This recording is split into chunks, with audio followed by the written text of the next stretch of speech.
औज़ुबिल्लाहि बिस्मिल्लाहिर्रहमानिर्रहीम रब्बी इश्रह ली सदरी वयस्सिर ली अमरी वहलुल उक़दतम मिन लिसानी यफ़क़हू क़ौली रब्बी इश्रह ली सदरी वयस्सिर ली अमरी वहलुल उक़दतम मिन लिसानी यफ़क़हू क़ौली। आज हम पढ़ेंगे क्लासरूम मैनेजमेंट। क्लासरूम मैनेजमेंट के हवाले से हम पढ़ेंगे कि क्लासरूम मैनेजमेंट है क्या, इसमें कौन कौन से प्रिंसिपल्स इन्वॉल्व है और इसके मेथड्स क्या है, तरीके क्या है, टेक्निक्स क्या है। ठीक है, क्योंकि अगर हम देखें जॉब नेचर को, तो जो एएसडीओ हेडमास्टर और हेडमिस्ट्रेस की जो जॉब नेचर होती है वो स्पेसिफिकली क्लास और ऑफिस तक ही लिमिटेड होती है। ठीक है, तो ये टॉपिक जो है एट सेल्फ बहुत ज़्यादा इंपॉर्टेंट है।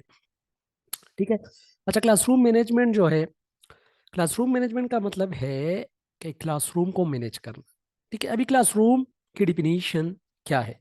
Classroom is a physical structure which consist student, teacher and instructional material। ठीक है, ये क्लासरूम की डिफिनेशन है। Classroom is a physical structure which consist student, teacher and instructional material। Instructional material और instruction दोनों अलग अलग चीजें हैं, मैं आप लोग को बताऊंगा। Instruction is the power purposeful direction given by a teacher। The purposeful direction given by a teacher is called instruction, while instructional materials are all those materials which are used for teaching purposes। ठीक है, जिसमें हमारे पास चाक्स आते हैं, जिसमें हमारे पास marker आते हैं, डस्टर आते हैं, व्हाइट बोर्ड, ब्लैक बोर्ड, जितनी भी चीज़ें हैं वो सारे हमारे पास इंस्ट्रक्शनल मटेरियल में आते हैं। ठीक है, तो क्लासरूम मैनेजमेंट जो है, specifically managing four thing in a class is called classroom management। The first is activities, the second one is space, the third one is time, and the fourth one is climate। ठीक है, चारों चीजों को जब हम manage करते हैं with in a class, इसको हम कहते हैं क्लासरूम मैनेजमेंट को।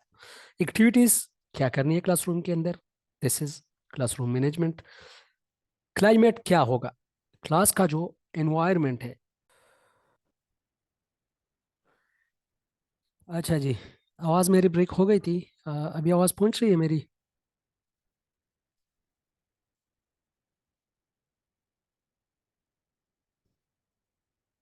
जी पेज़ुर रहमान साहब,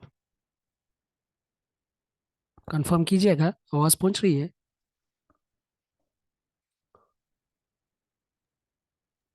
जी सर, आ रही है, पहुंच आपकी रहा है आवाज जी, क्लियर है। पहुंच। ओके जी, ओके ओके। तो क्लासरूम मैनेजमेंट का मैंने आप लोगों को बताया कि इसमें चार चीज़ें हम क्या करते हैं, मैनेज करते हैं। एक हमारे पास एक्टिविटीज, सेकंड हमारे पास क्लाइमेट, के क्लासरूम के अंदर एनवायरनमेंट कैसा है, this is climate. Environment is consist of all the biotic and abiotic component within a class which is surrounded by a student। ठीक है, एक स्टूडेंट की सराउंडिंग में जो चीजें होती है, चाहे वो बायोटिक है चाहे वो एबायोटिक है, उसको हम कहते हैं एनवायरनमेंट। अभी बायोटिक का मतलब है जानदार, एबायोटिक का मतलब है गैर जानदार। बायोटिक मीन जाहिर बात है, टीचर होगा क्लासरूम में, स्टूडेंट होंगे, या कोई इंस्ट्रक्टर हो सकता है, कोई प्रिंसिपल हेड मास्टर हो सकता है, कोई मॉनिटर हो सकता है, कोई भी इंस्पेक्टर हो सकता है। तो ये सारे हमारे पास बायोटिक में आते हैं। और एबायोटिक में हमारे पास चेयर्स होंगे, वाइट बोर्ड्स होंगे, वॉल्स होंगे, डोर्स होंगे, विंडोज होंगे, और इसी तरह और भी चीज़ें हो सकती है। ठीक है, तो ये सारे हमारे पास एबायोटिक एनवायरनमेंट में आते हैं। तो क्लाइमेट का मतलब यही है। ठीक है, और भी साइकोलॉजिकल फैक्टर भी एनवायरनमेंट के अंदर आते हैं कि classroom should not be noisy, there should be discipline. ठीक है, ये सारी चीज़ें, there should be motivation, there should be a conducive environment in the class should be a cheery place, it's should be a joy place. ठीक है, तो ये सारी चीज़ें जो है हमारे पास एनवायरनमेंट के अंदर आती है। फिर आता है हमारे पास टाइम। ठीक है, तो टाइम जो है, what is allocate time and what is specifically जो क्लास के अंदर जो हमारे हमारे दो टाइप ऑफ टाइम होते हैं। एक टोटल टाइम होता है जो कि क्लास को दिया जाता है। एक उसमें होता है टीचर टाइम, जो जो टीचिंग करता है उसके लिए अलग टाइम होता है। फॉर एग्जांपल, एक क्लास क्लास के लिए 40 मिनट है, तो this is total time of the class. ठीक है, फिर टीचिंग के लिए जो टाइम है, तो दिस इज एलोकेटेड टाइम, जिसको हम 40 मिनट, 35 मिनट और 30 मिनट, क्योंकि जब एक टीचर जाता है अंदर तो जाहिर बात है वो डायरेक्ट स्टार्ट नहीं कर सकता। उन्होंने कुछ मॉनिटरिंग करनी है क्लासरूम के अंदर, सर्कल करना है कि वो ऑब्जर्व कर रहे हैं कि जो स्टूडेंट है वो मेरे साथ है भी कि नहीं है। ठीक है, तो ये सारी चीज़ें हमारे पास आ जाती है टाइम्स में। और टाइम्स जो है, इसी पे फ्लेंडर इंटरेक्शन एनालिसिस, FIA इसको हम कहते हैं। अगर कोई इंटरेस्टेड है तो आप लोग पढ़े, बहुत ज़्यादा इंटरेस्टिंग है। क्लासरूम के अंदर जो चीज़ें होती है सबको हम किस तरह कोडेड फॉर्म में रिकॉर्ड करते हैं और फिर उसकी एनालिसिस करते हैं। वो फ्लेंडर एनालिसिस एक उन्होंने teacher talk time, student talk time और जो डिस्कशन टॉक टाइम है वो उन्होंने वहाँ पर एक्सप्लेन की हुई है। ठीक है, तो टाइम जो है वो भी मैनेज करना है। और लास्ट में जो है स्पेस, स्पेस का मतलब ये है कि जो सिटिंग पैटर्न है इनसाइड ए क्लास, क्लासरूम के अंदर कुछ सिटिंग पैटर्न हो सकते हैं। यू शेप्ड हो सकता है, यू शक्ल में हम जो है स्टूडेंट को बिठा सकते हैं।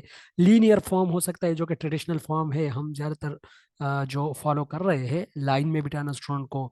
या हार्स शू की शक्ल में जो है, जिसको हम यू शक्ल, वो भी यू शक्ल में ही आता है, यू शेप में ही आता है उसी तरीके से। या एक और टाइप जिसको हम कहते हैं मॉड्यूलर, तो मॉड्यूलर में ग्रुप फॉर्म में एक उसका लीडर होता है या दो, तो वो सामने बैठते हैं, फिर उसके साथ तीन या चार उसके पीछे बैठते हैं। एक ग्रुप ये हो गया, इसी तरह दूसरा ग्रुप, तीसरा ग्रुप, चौथा ग्रुप, इसी तरह के ग्रुप फॉर्म है, इसको हम मॉड्यूलर फॉर्म कहते हैं, टाइप ऑफ मॉड्यूल होते हैं। तो ये है सिटिंग प्लान। ठीक है, तो ये सारी चीजें जब हम मैनेज करते हैं क्लासरूम के अंदर तो इसको हम कहते हैं classroom management. Techniques for better classroom discipline, here are 11 techniques that teacher can use in his classroom that will help him to achieve effective group management and control। Classroom हम क्यों क्यों डिसिप्लिन करते हैं? डिसिप्लिन हम इसलिए करते हैं कि हम क्या करें, इफेक्टिव लर्निंग और टीचिंग को हम क्या करें, अचीव कर सके।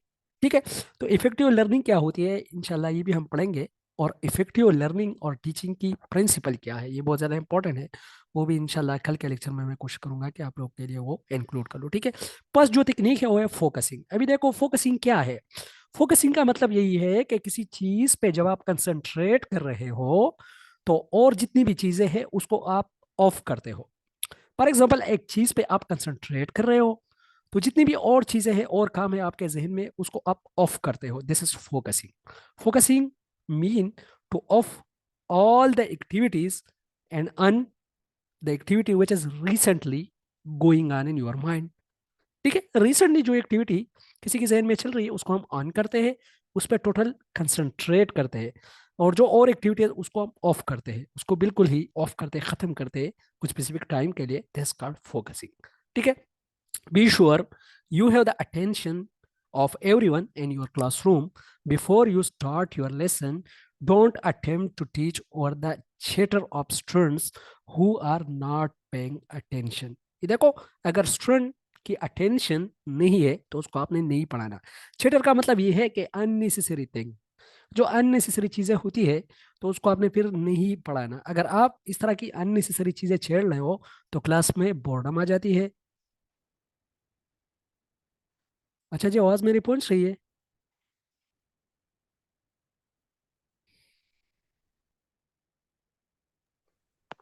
सर आवाज तो पहुंच रही है लेकिन स्क्रीन पे सिर्फ पोल ही नजर आ रहा है, क्या वजह हो सकती है? अच्छा, मैं थोड़ा देखता हूँ। मेरे ख्याल में मैंने शेयर किए थे लेकिन फिर डिस्कनेक्ट हुआ था तो मैं रीशेयर करना भूल गया। चलो मैं थोड़ा ट्राई करता हूँ, तो मुझे इन्फॉर्म किया करो ना, अल्लाह के बंदो। मैं पढ़ा रहा हूँ, मैं इंडल्ज होता हूँ। अभी मुझे लगा कि वो जो जूम के जो पट्टी सी होती है वो यहाँ पर डिस्प्ले नहीं हो रही।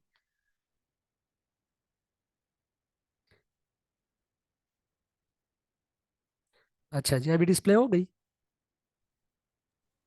हाँ सर, थैंक यू, अब डिस्प्ले हो गई बिल्कुल। अब अल्लाह के बंदो मुझे बताया करो, इस तरह तो चीज़ें नहीं चलती।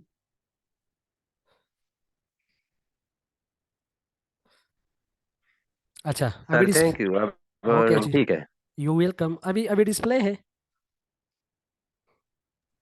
हाँ सर, बिल्कुल क्लियर है, डिस्प्ले ओके है। Okay okay, thank you. अच्छा, फोकसिंग मैं आप लोग को बता रहा था कि जब हम सारी चीज़ें ऑफ करते हैं और एक जो हम कंसंट्रेट करते हैं उसको हम रीसेंट चीज़ों पे जब हम कंसंट्रेट करते हैं तो उसको हम फोकसिंग कहते हैं। अब एक क्लासरूम के अंदर जो चैटर चैटर का मैं बता रहा था, चैटर का मतलब है कि ऐसी इररिलेवेंट चीज़ें, अननेसेसरी चीज़ें जो एक टीचर बता रहा है उससे बोर्डम क्रिएट हो रहा है क्लासरूम के अंदर, तो teacher should avoid it. Teacher को इस तरह की चीज़ें शेयर नहीं करनी चाहिए। ठीक है, an experience teacher sometime think that bye beginning there lesson the class will settle down. मतलब जिस टीचर का एक्सपीरियंस नहीं होता तो उसके जहन में होता है कि जब मैं आऊँगा तो बस बच्चे खामोशी से बैठेंगे। ठीक है, अभी ठीक है, अगर बच्चे खामोशी से बैठे भी है तो आपने फिर भी उसको चेक करना है कि आया वो फोकस भी कर रहे हैं कि नहीं। वो पश्तो में कहते हैं, एक शेर है, पश्तो वाले जितने भी है, सॉरी टू उर्दू स्पीकर, तालिबा खावरी बमुलाशे पे किताब प्रोते या दवीशन की खालूना। ठीक है, तो मतलब अगर फोकस आपका किसी और जगह है, ध्यान आपका किसी और जगह है, फिर आप नहीं लर्न कर सकते।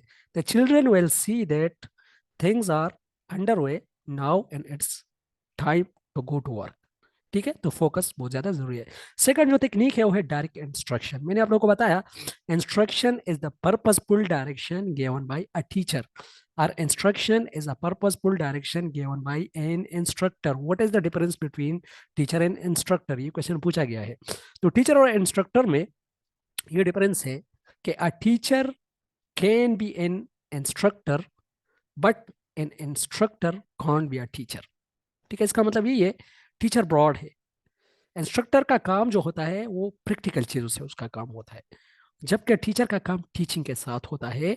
तो टीचर इंस्ट्रक्टर हो सकता है, जिस तरह मैंने आप लोगों को कहा। अभी जाहिर बात है आप लोगों के जहन में ये भी क्वेश्चन एराइज होगा कि टीचर जो प्रैक्टिकल करवाते हैं या करते हैं तो क्या वो इंस्ट्रक्शन में नहीं आते। तो मैंने आप लोगों को कहा कि teacher can be instructor while instructor can't be a teacher. ठीक है, तो इंस्ट्रक्टर जो होगा वो प्रैक्टिकली चीजों में ज्यादा इन्वॉल्व होगा, प्रैक्टिकल चीजें करेगा। अभी डायरेक्ट इंस्ट्रक्शन का मतलब यही है कि इसमें जो स्टूडेंट होंगे वो एक्टिव सॉरी पेसिव होंगे, क्योंकि टीचर जो है वो अथॉरिटेटिवली बॉस कल्चर होगा क्लास के अंदर। ठीक है, तो डायरेक्ट इंस्ट्रक्शन में एक टीचर क्या कर रहा है, डायरेक्ट जाके क्लासरूम के अंदर रूल रेगुलेशन और चीजों को बिल्कुल ही ऑटोक्रेटिकली ना किसी के साथ बात करता है, जिसको हम कहते हैं अथॉरिटेरियन और अथॉरिटेटिव स्टाइल ऑफ टीचिंग, ये आगे आ रहा है। ठीक है, तो uncertainty increases the level of excitement at the classroom. The technique of direct instruction is to begin each class by telling the student exactly what will be happening. The teacher outline what he and the student will be doing this period. अभी teacher ने सारी चीजें बतानी है कि मैं क्या करूंगा, किस तरह करूंगा, किस तरह आगे जाऊंगा, स्टूडेंट को मौका ही नहीं मिल रहा कि वो कुछ बोले। तो ये भी डिसिप्लिन मेंटेन करने का एक तरीका है। ठीक है, अच्छा, मॉनिटरिंग। मॉनिटरिंग का मतलब ये है कि क्लासरूम के अंदर जब एक टीचर जाता है तो उसको चाहिए कि वो राउंड करे, सर्कुलेट करे। ठीक है, हर एक स्टूडेंट पे वो नजर डाले कि ये जो स्टूडेंट, ये जो टॉपिक अभी मैं पढ़ा रहा हूँ, क्या हर एक स्टूडेंट के साथ बुक है भी कि नहीं है, या अगर मैं जो है कोई क्लास में कोई लिखाई कर रहा हूँ, कोई कोई राइटिंग है, तो स्टूडेंट मेरे साथ है भी कि नहीं है। तो इसलिए मॉनिटरिंग बहुत ज़्यादा ज़रूरी है।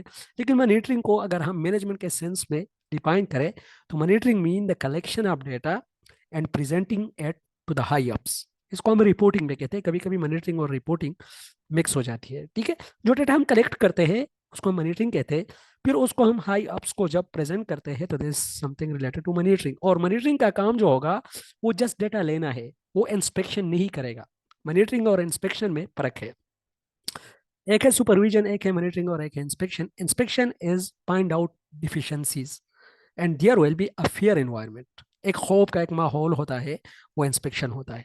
ठीक है, और इंस्पेक्शन जो होगा वो इंटरनल जो है वो डिपार्टमेंट से होगा। फॉर एग्जांपल किसी एजुकेशन डिपार्टमेंट में अगर कोई डीओ आता है या कोई डीएमओ आता है तो क्या करेगा, वो कर सकता है इंस्पेक्शन। ठीक है, मॉनिटरिंग का काम है जस्ट डेटा कलेक्ट करना। मॉनिटरिंग का काम वाई से नहीं है। वाई मीन क्या, वो ये नहीं कह सकता कि क्यों ये स्टूडेंट जो है सॉरी क्यों ये टीचर एब्सेंट है आज, वो क्यों नहीं नहीं कह सकता। उन्होंने जस्ट खामोशी से रिकॉर्ड करना है चीजें और उनको हाई अप्स तक मुंतकिल करनी है, दिस मॉनिटरिंग। ठीक है, और एक है सुपरविजन। तो supervision is a process in which a person और अ ग्रुप और एन ऑर्गेनाइजेशन। देखो तीन चीजें, supervision is a process in which a person, a group or an organization is oversight, ठीक है, या oversee whether the organization, the person or the activity is going according to the set standard। जो set standard है उसका according चीजें जा रही है कि नहीं, तो उसको हम सुपरविजन कहते हैं। या supervision is a professional support given to someone by professional person. Professional कौन होगा, प्रोफेशनल में आप लोगों को पढ़ाऊंगा इंशाल्लाह कि प्रोफेशनल क्या है, प्रोफेशनल की कैरेक्टरिस्टिक क्या है, ये बहुत ज्यादा इंपॉर्टेंट है। प्रोफेशनलिज्म का मतलब यही है a person which having specialized knowledge and skill about a vocation।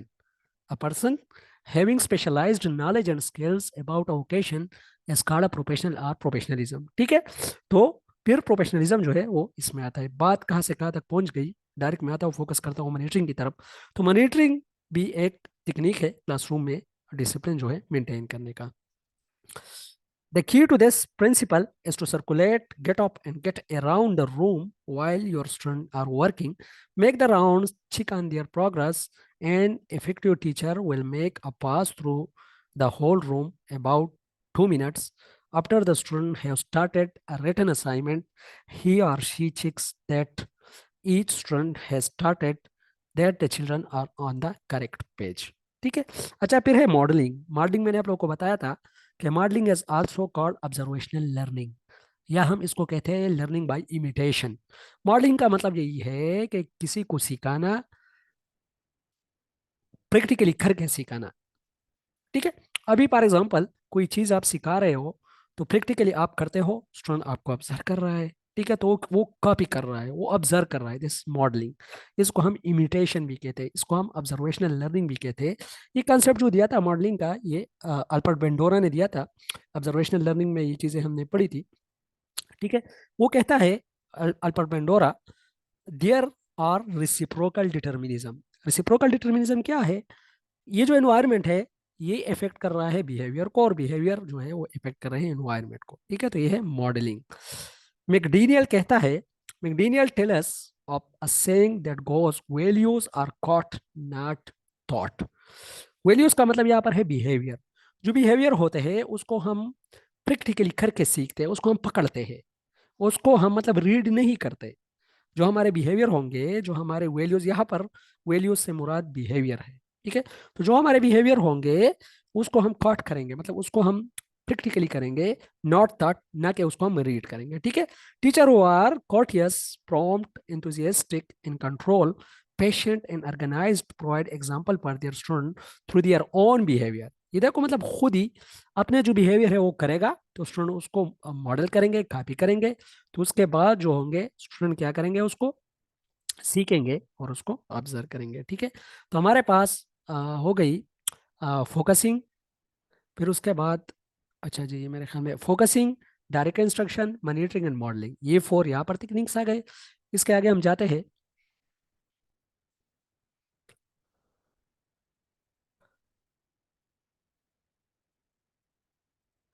अच्छा जी, non verbal cueing. Non verbal cueing का मतलब यही है कि स्टूडेंट को इशारे से समझाना।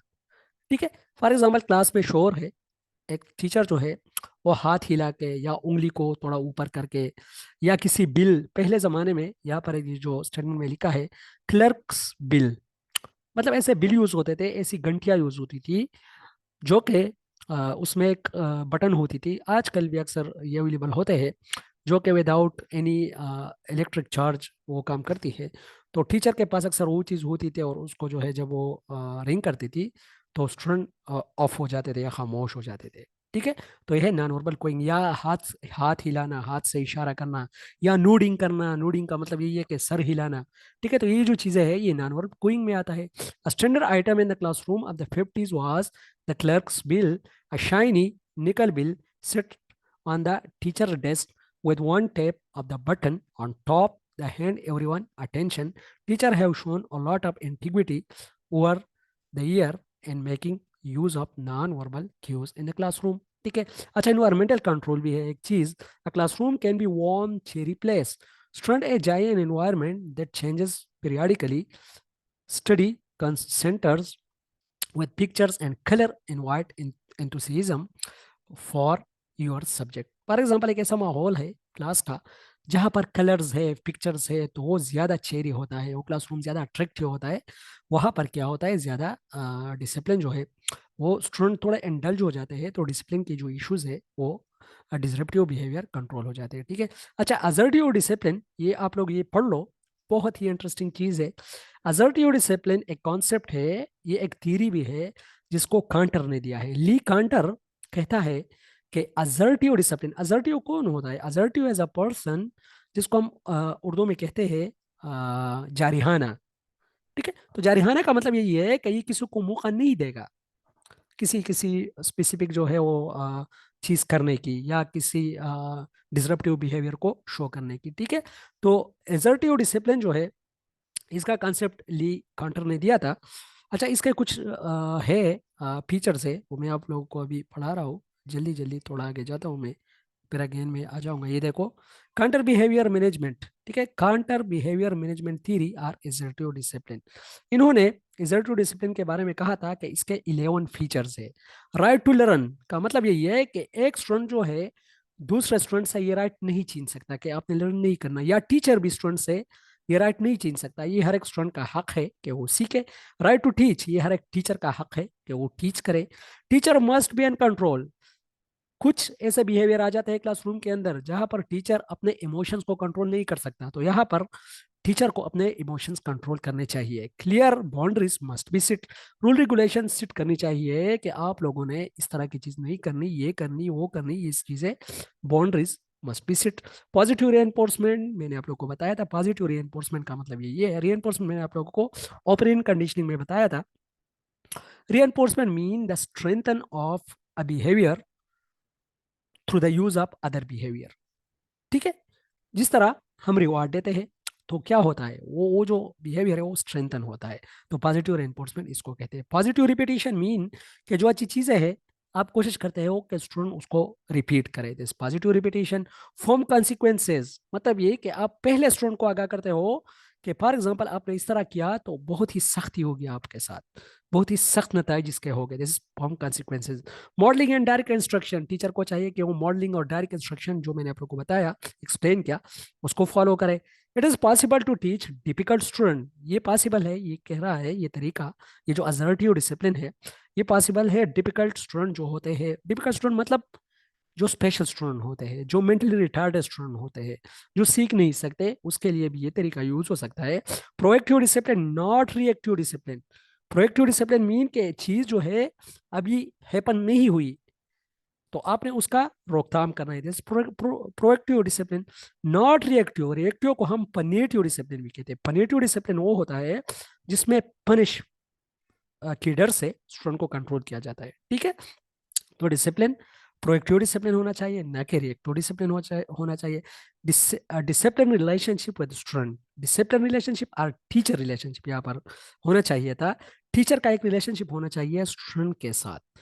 ठीक है, तो ये जो है कांटर की एक बिहेवियर मैनेजमेंट थ्योरी है जिसको हम एसर्टिव डिसिप्लिन भी कहते हैं। अगर क्वेश्चन पूछा जाए कि what are the types of discipline, तो ये उसका टाइप्स में भी आ सकते हैं। एक जो है सेल्फ डिसिप्लिन है, एक हमारे पास जो है पनिटिव डिसिप्लिन है, एक हमारे पास एसर्टिव डिसिप्लिन है। ठीक है, तो ये सारी चीज़ें आ जाती है डिसिप्लिन में हमारे साथ। ठीक है, थोड़ा अगेन मैं पीछे जाता हूँ। अच्छा जी, नॉन वर्बल क्यूइंग। अच्छा, एनवायरमेंटल कंट्रोल, असर्टिव डिसिप्लिन, ये तो मैंने आप लोगों को एक्सप्लेन किया। अच्छा, assertive I message. I message क्या होता है? आई मैसेज को हम आई स्टेटमेंट भी कहते हैं। एक ऐसा स्टेटमेंट जिसमें आई यूज होता है। आई का मतलब यही है कि जो फर्स्ट पर्सन प्रोनाउन होता है, जिसको हम फर्स्ट पर्सन प्रोनाउन कहते हैं, आई, ही, शी, एट, आई। ठीक है, ये सारे फर्स्ट पर्सन प्रोनाउन है। फॉर एग्जाम्पल हम कहते हैं कि I will punish you, I will do this, I. तो ये आई स्टेटमेंट या आई मैसेज जो है ये यहाँ पर यूज होता है। तो असर्टिव आई मैसेज जो है ये भी हम यूज कर सकते हैं स्टूडेंट की डिसिप्लिन कंट्रोल करने के लिए। कंपोनेंट ऑफ असर्टिव डिसिप्लिन, ये असर्टिव डिसिप्लिन का एक कंपोनेंट है। This I messages are statements that the teacher uses when confronting a student who is misbehaving. They are intended to be clear description of what the student is supposed to do. देखो, नतीजे सख्त होंगे, आपने इस तरह चीजों को avoid करना है, अदरवाइज मैं आपको पनिश करूंगा। दिस इज आई मैसेज, मतलब आई यूज होता है यहाँ पर। ठीक है, अच्छा, ह्यूमनिस्टिक मैसेज जो है, ह्यूमनिस्टिक का मतलब यही है कि जिसमें फीलिंग अटैच हो। ठीक है, और ये किसने दिया था? थॉमस गॉर्डन ने दिया था। थॉमस गॉर्डन कहता है, अभी देखो ये एक स्टेटमेंट है, मैं आप लोग के लिए एक्सप्लेन करता हूँ, फिर आप लोग इसको समझोगे। ह्यूमनिस्टिक आई मैसेज का मतलब ये देखो, ये 3 स्टेटमेंट यहाँ पर दिए गए हैं। व्हेन, ये देखो, एक टीचर जो है फॉर एग्जाम्पल टीचिंग कर रहा है, तो अभी टीचिंग के दौरान एक स्टूडेंट जो है वो बातें कर रहा है, वो डिसरप्टिव बिहेवियर शो कर रहा है। ठीक है, तो ये यहाँ पर लिखा है कि when you talk while I talk, मतलब जब मैं बातें स्टार्ट करता हूँ, जब मैं टीचिंग स्टार्ट करता हूँ, आप बातें करते हो। टीचर ये कह रहा है I have to stop my teaching, तो फिर मैं क्या करूंगा? अपना टीचिंग जो है वो स्टॉप करूंगा। विच फ्रस्ट्रेट्स मी, जो कि मुझे फिर मायूस करेगा बहुत ज्यादा। अभी देखो ये यहाँ पर कुछ फीलिंग्स आ गए, तो जब फीलिंग्स आ गए, अटैच हो गए, तो जो स्टूडेंट है वो समझेगा। इसी स्टेटमेंट को रिपीट करने के बाद स्टूडेंट कभी भी चीजें जो है वो नहीं करेगा। जिस तरह आप स्टूडेंट को कहते हो कि आप लोग खामोश हो जाओ अदरवाइज मुझे बहुत ज्यादा तकलीफ पहुंचती है, बिल्कुल ही इमोशनली चार्ज होकर आपने जब ये स्टेटमेंट बोला, तो जाहिर बात है स्टूडेंट फिर नहीं करेंगे।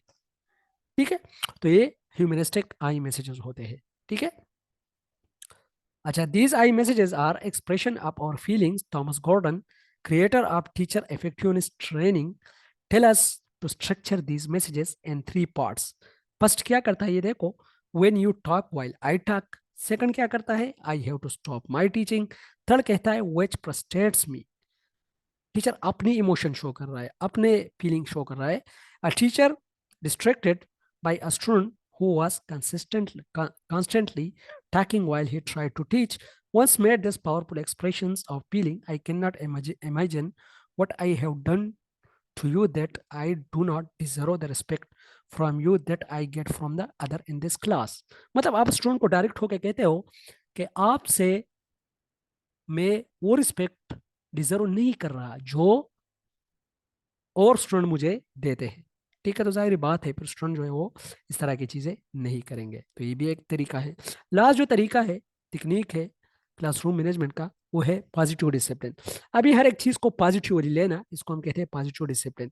जिस तरह आप वर्ब का इस्तेमाल करते हो, प्रेस का इस्तेमाल करते हो, तो आप तरीके से करते हो ऐसी पॉजिटिव, जिसको जिसको हम कहते हैं